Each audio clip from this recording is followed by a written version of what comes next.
Okay, so much of our summer sausage recipe is going to be the same as the first one we did if you saw that video. There are a few changes, but let's just go through this. So I've got 5 pounds of ground chuck here. It is 90-10. I've used both 80-20 and 90-10, and I think they're both fine. I specifically wanted to use 90-10 this time because of how we're going to finish this summer sausage. So that's what I have here. The only thing I've done is put it in a bowl and sort of broke it up just to make it easier to mix down the road. First thing I'm going to add is 2½ teaspoons of mustard seed, and I'm just going to try to sprinkle it around just to start incorporating it instead of just dumping it in one pile. Next thing that I will add is 2½ teaspoons of coarse black pepper. This happens to be 16 mesh black pepper. I've used both though. When I didn't have super coarse ground, I've also ground it fresh.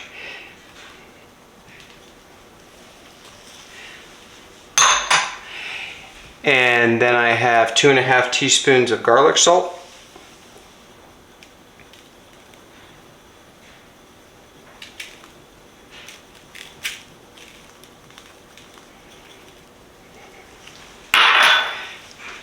And then I have just a little bit of liquid smoke. The recipe calls for 2½ teaspoons of liquid smoke, but I have maybe 1 teaspoon here, and the reason for that is I intend to do this in a smoker, so I don't want to have too much smoke flavor.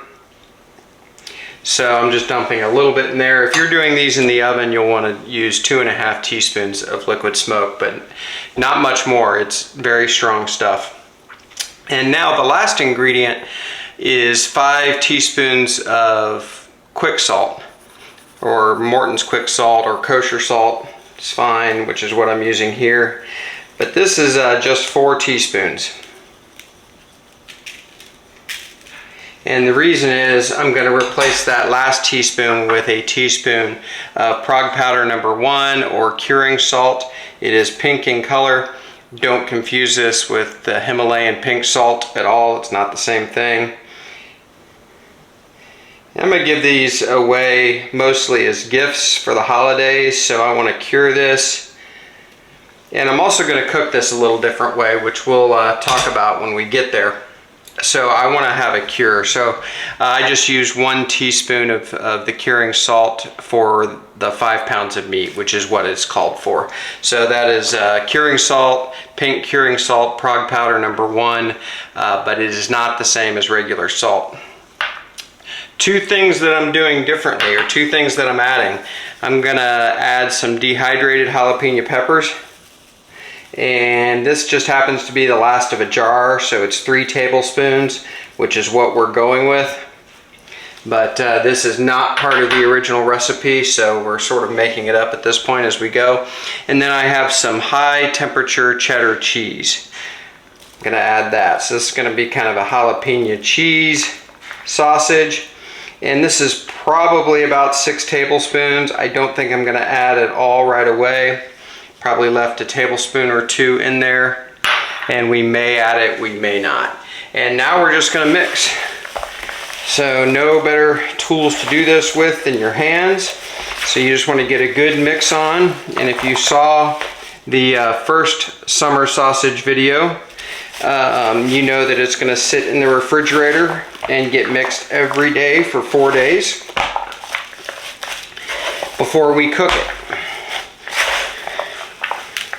And I haven't quite decided how I'm cooking this yet, but I'm definitely going to use a smoker. So we will see when we get to that part of the video, which won't be shot for another few days. I will not bring you back for every day of mixing, but what I'm going to do is essentially just come in and do what I'm doing here. Spend about 5 minutes mixing the meat around, and then putting it back in the fridge with the lid on. Already smells good. That's one thing about this. Every time you get it out to mix it, the scent that it gives you is great. Makes you want to cook it up and eat it. And a lot of that is the liquid smoke.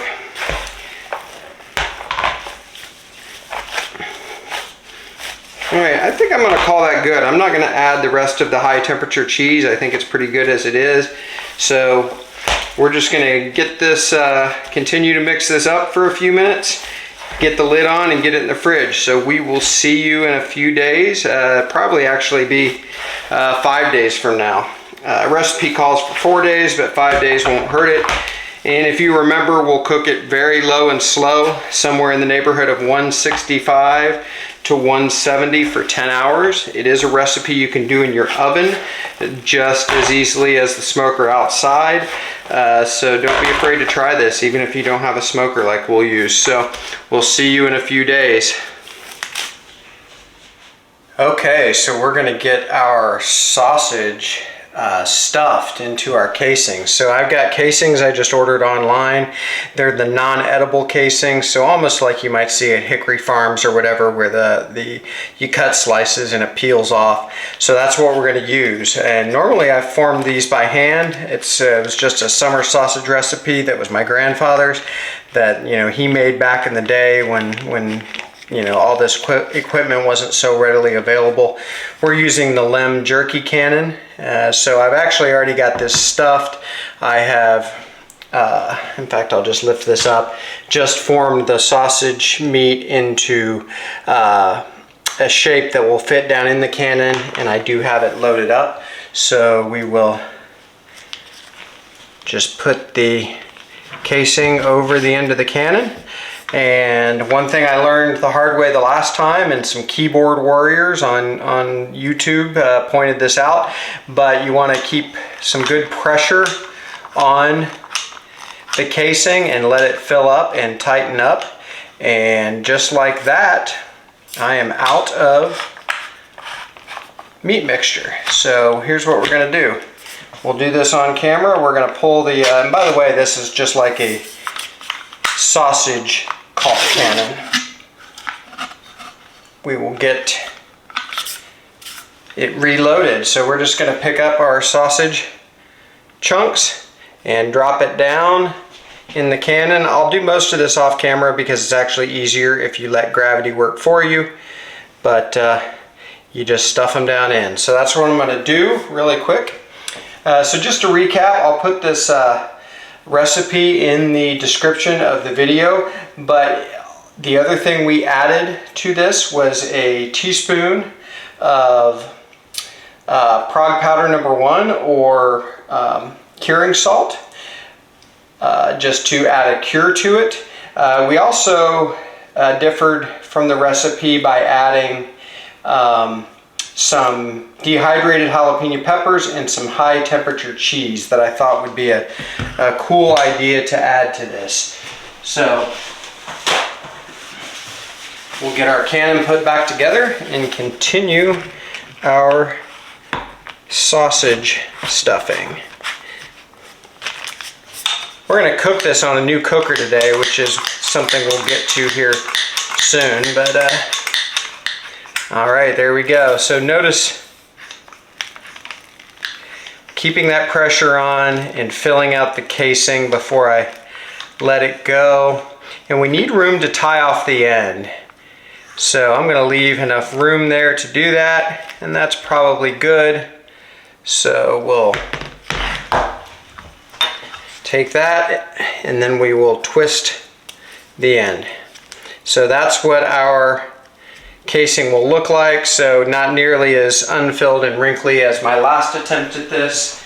I should have already had a piece of string cut, but I'll do that now. There we go. Just to make sure we get that twisted tight, and we'll tie it off. Nothing fancy about this. There might be a better way to do it. If there's a keyboard warrior out there that wants to put it in the comments, please do, but otherwise I'm just gonna tie it off tight, and there is our sausage casing. So I'm gonna do the rest of these just like this, just based on how much I've gotten done so far. I've gotten 2 of these built, and with with the mixture I have left, I bet we do about 4 more of these. So we'll end up with 6 to 8 is my guess. So we will bring you back when we get these ready to hang in the cooker. Okay, so here are our summer sausage rolls. We got 8 total, mostly uniform size, a couple that might be a little shorter or longer, but generally uniform size. They're ready to be put in the smoker, so we will meet you out there and we'll get these hung and get the cooking process started. Okay, so here's what we've done. I took the rack out of the right side of Eddie here, and I have hung our sausage and casings from the top rack. So they're just hanging down loosely. I just used the string that came on the casings and a couple of hanging rods for my drum smoker, really, but you could use anything. I could have tied them on that top rack if need be, but this should work pretty well. So we're going to turn on the cooker here and we'll get it set at our low temperature setting here. It goes down in 5-degree increments, so I'm just setting it here. And down to 170 is where this cooker can sit at for low temperature smoking. So we're just going to let these go. I am not even going to worry about these for probably at least 5 hours, maybe longer. We're going to look to get them up to an internal temperature of 165, let them carry over a little bit after that, and then they will be ready. Let them cool off and slice to eat, and probably give a couple of these away to people. So we're just going to let this go and we'll bring you back. Alright, so we have been hanging this summer sausage now about 3 hours, and I've decided I'm going to go ahead and get a probe in one of these. So I guess I'm going to be puncturing one and sacrificing it, but it'll still be good. But I'm not going to probe all of them. So we've been running anywhere from 150 to 200 off and on.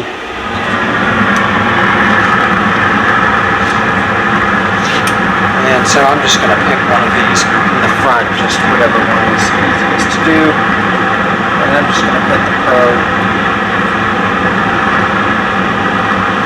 right up so it's kind of in the center. I'll let that settle in and check the temperature. Again, I want to get these up to probably around 165-ish. Let them sit there for a little while, maintain temperature, dry out a little bit, and then we'll pull them off. So we'll bring you back. Okay, so we have been on, gosh, it has been 9 hours, I think. So this is ready to come off. So I'm gonna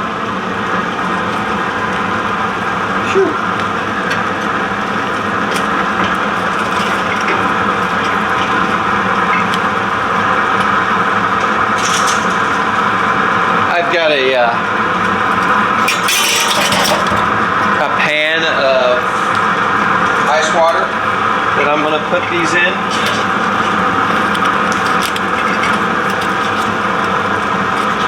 So that will stop the cooking process.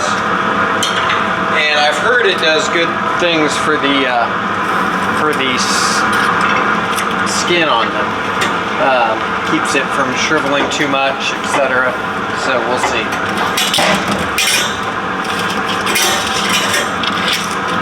I'm struggling here. Smoke getting in my face. All right.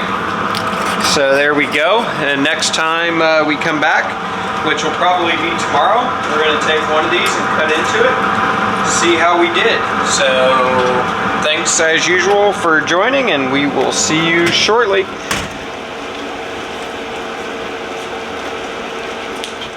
Okay, so we're going to try our summer sausage now. After I took it off of the smoker late last night and had it in an ice bath for probably 15-20 minutes or so, I just stowed it in the fridge. So I just brought out one of the rolls. So we're going to cut into it and see how we did. just to recap, this is the same summer sausage recipe, beef summer sausage, that I had in a video a while back, but we did add some high temperature cheese as well as some dehydrated jalapeno peppers, just to do something a little different.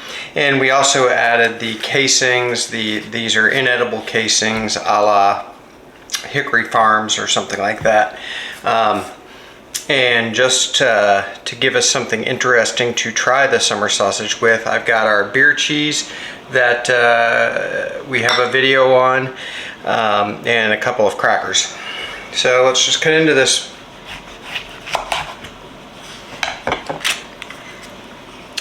Alright, so I hope you can see that. Looks really good.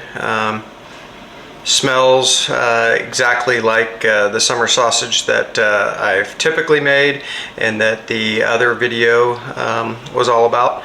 So looks really good so far. So I'm just going to take one of these ends and cut a couple of slices. I'm not going to worry about turning the camera onto my ugly morning face. I'm just going to peel off the casing here. Casing did end up getting kind of wrinkly, which I wasn't expecting. They look so pretty at the beginning. I don't necessarily think that's going to affect anything, but you'd be surprised. Everybody's got an opinion, of course, but my last summer sausage video had a lot of keyboard warriors come out of the woodwork and called me everything but a milk cow. So some of those I even deleted since my kids watch my YouTube page. I didn't want to see them to see some of the names I got called, but it's amazing what people will do from a keyboard. Anyway, who cares? The flavor's great, texture's great, exactly like it's been when I've always made it. I love the mustard seed in this summer sausage.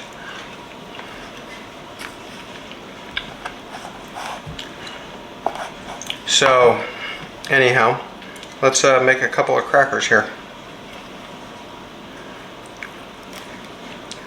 Just peel that off. It really is reminiscent of what you would buy in one of those holiday packs. Which, I won't say I was going for that, but there's a reason that they make it that way and that people buy it. So if it reminds you of that, I don't necessarily think that's a bad thing. And at least in this case, I know everything that went into this.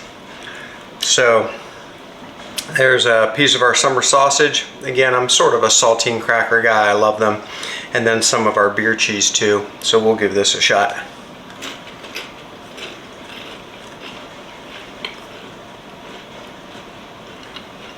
This would make a great appetizer platter. Little dish with your cheese, some slices of your sausage, even let people cut their own sausage and some crackers. So good. So good, in fact, I'm going to eat this other one. So while I do that, thanks as always for joining us here at BuQeye Barbecue. If you're not traditionally a sausage maker, I certainly am not a sausage maker, but this recipe is so easy.